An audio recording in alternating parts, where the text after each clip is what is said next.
İsal roja Valentina rasti roja yekşemîtê. Ji niha de evîndar dest bi lêkolîna cureyên diyariya dikin. Herkes li gorî kêfa dilê xwe li diyariyekê digere ku ji hev dûre bistînin.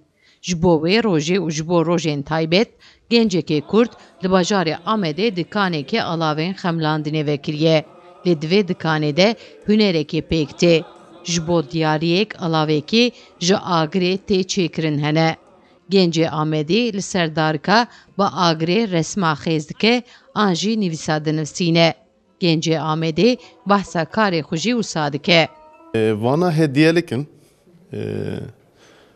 Ji va 2 saliyên vî işê dikin. 2 sal berê ji xwe alana min ser dekorasyon bû. Em ketine vî işê.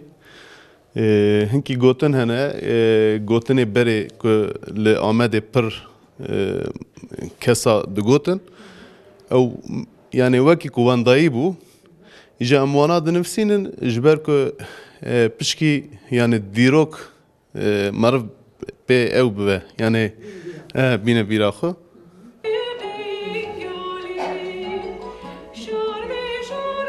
Gencê Kurd karê xwe a ser darika wekî hunerekê dibîne. Genç li ser dîwara dikanê xwe jî hin peyvên balkêş jî li ser darika nivîsandiye daliqandiye.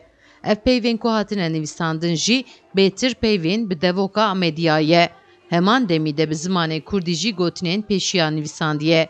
Genç armanca xwe satîne zimanû dibêje bi nivîsandina gotinên pêşiya û bi devoka Amediyan xwestiye dîroka kevin bîne bîra welatiyan.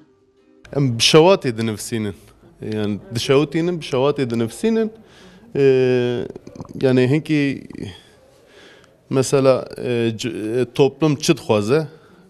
Genel olarak wan yazıya dinivîsînin ji ber ku yani dîqata wa dikişîne pir jî jê hez dikin. Yani pir kêfa wa tê. Hosteyên nivîsandina li ser darika hunerê xwe li ser hin kel û pelên mitbaxê û li ser alavên xemlandinê jî dikare bike. Heman demî de li ser cam jî nivîs dinivîsîne. Sevda Kaplan, Kurdistan TV, Amed.